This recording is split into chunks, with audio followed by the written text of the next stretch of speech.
Greetings to all the directors and superintendents of the research and extension centers here in California.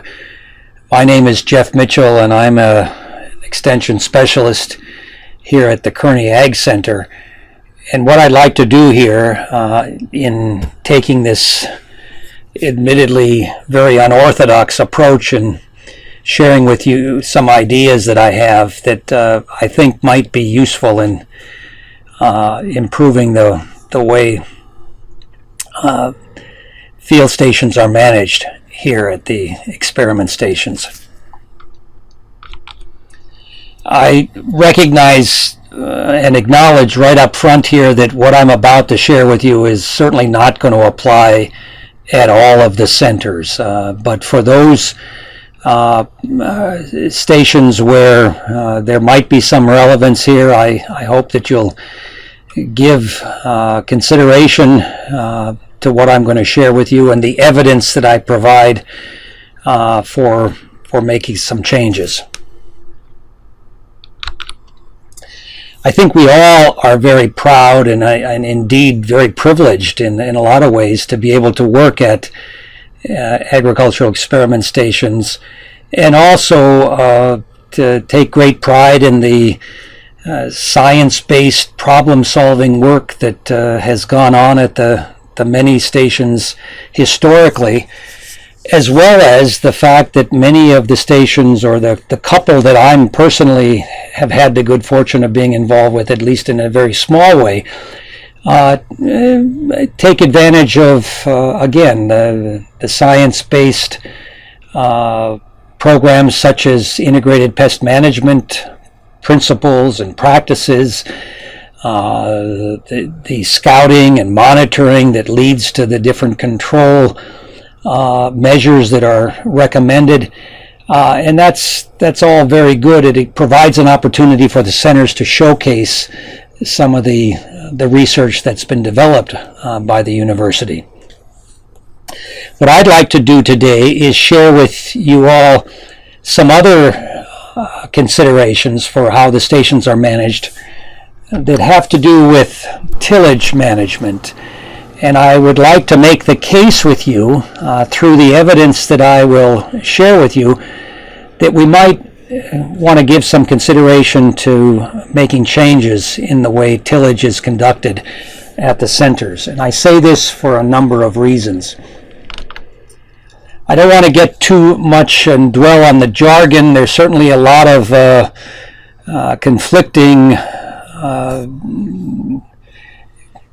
terms and jargon that are used in describing tillage practices and tillage systems. At the end of this presentation, I provide a list of some of the articles that you might want to take a look at if you're really keen on this kind of stuff here. But suffice it to say that what I'd like to encourage that at least some of the stations give more look at it would be no-till, strip-till, or a variety of what we call in our work group minimum till approaches that would be moving things forward toward improved management. Now, one of the reasons flat out for why these might make sense for the experiment stations is because these kinds of tillage practices are cheaper. Typically, they're going to cost anywhere from $50 to $150 per acre per crop, less than the standard conventional tillage approaches that are used for various crops. And we've seen this in our own work for a variety of crops, variety of times throughout the last 10 or 15 years. Again, so there's an economic advantage to using these tillage approaches that I think could be useful for the field stations. In addition, and many of you I know full well are well aware that there could be advantages in terms of water management that might be derived from these tillage reduced disturbance tillage practices. And this is certainly well known throughout many parts of the country and the world, where reduced soil water evaporation can have benefits in terms of saving water in the soil that can be then used by crops. Our own work that's been published in California Agriculture a couple of years ago showed that for a normal summer period of a crop growing in the San Joaquin Valley anyway, there can be upwards of 15 or so % of water that can be reduced from being evaporated from the soil surface and protected under surface residues. And that's a sizable amount of water. That's 4 or 5 inches out of a normal ET demand period.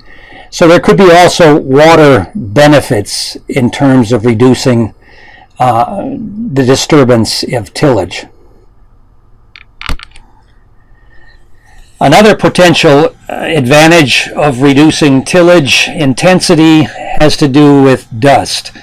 And again, published work in a variety of cropping contexts, including cotton and tomatoes and dairy silage production, has shown that if you reduce the number of passes, the number of times you're trafficking and tilling over the soil, you're going to dramatically, on the order of reducing by 80% of the dust that's generated during land preparation under standard tillage practices. So an environmental quality benefit in terms of particulate matter reductions can be achieved by reduced disturbance tillage as well.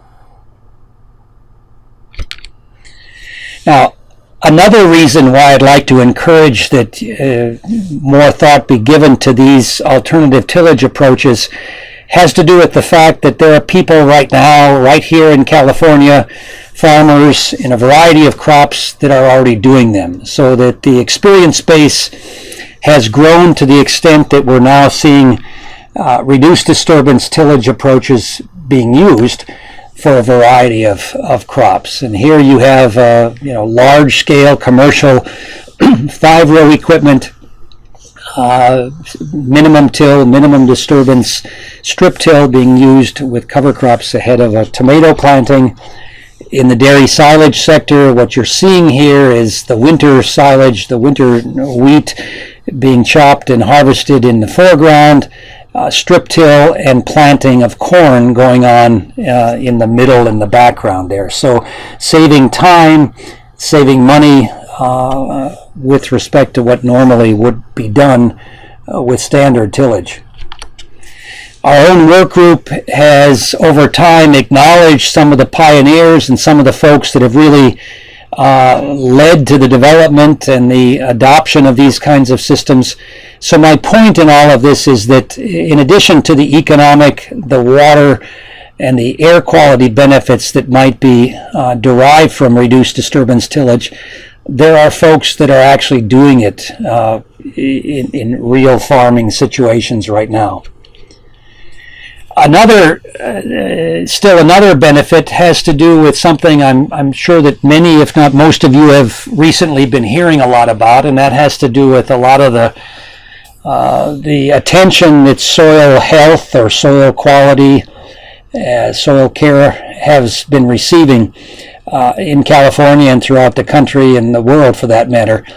And I think that there, without going into all the details here, our own work with many USEEK collaborators has shown a variety of functional improvements that can be achieved by reducing the disturbance of tillage in our systems there. So it might be an opportunity in this regard for the field stations to be part of the soil care or soil health efforts in research as well.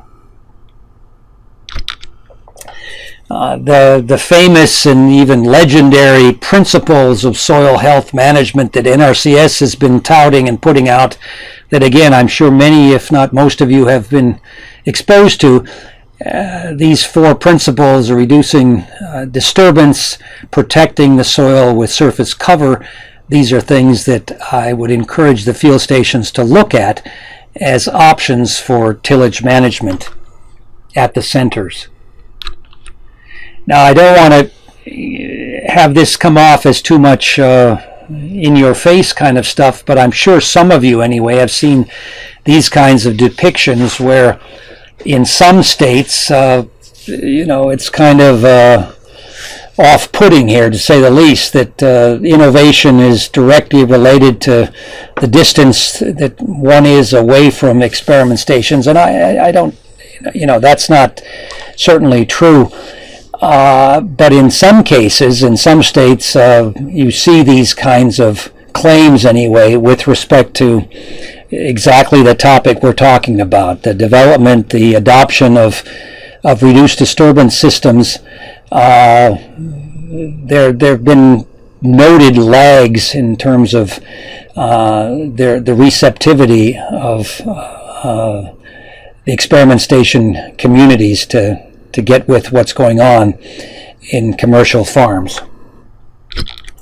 So what I would like to propose is that, first of all, each of the individual centers and their directors and superintendents consider if there might be opportunities to explore and to develop reduced disturbance tillage approaches. And then a step further would be to actually get behind the idea and endorse this as a management strategy for the experiment stations, and to maybe make it a public kind of an MOU signing ceremony that we could all get behind here. And just as an opportunity there, I would like to offer our own work groups potential outreach capacity in terms of generating information in press releases and getting the word out that the experiment stations are behind this initiative. We would do all we could to promote greater visibility of this. We'd also like to offer to share any of the equipment that we have. We have trucks and trailers, a variety of no-till planting implements, drills, strip tillers, high residue cultivators, a lot of different stuff that could be looked at and used at your centers. And please count on the availability of that and our willingness to share that with any of you. So with that, I provide a few references for your consideration. By all means, if anybody wants to talk about this anymore, my email is jpmitchell@ucdavis.edu, or my phone number is 559-303-9689. Again, I appreciate your time and your thought, and would be glad to talk with you at any point. Thanks very much.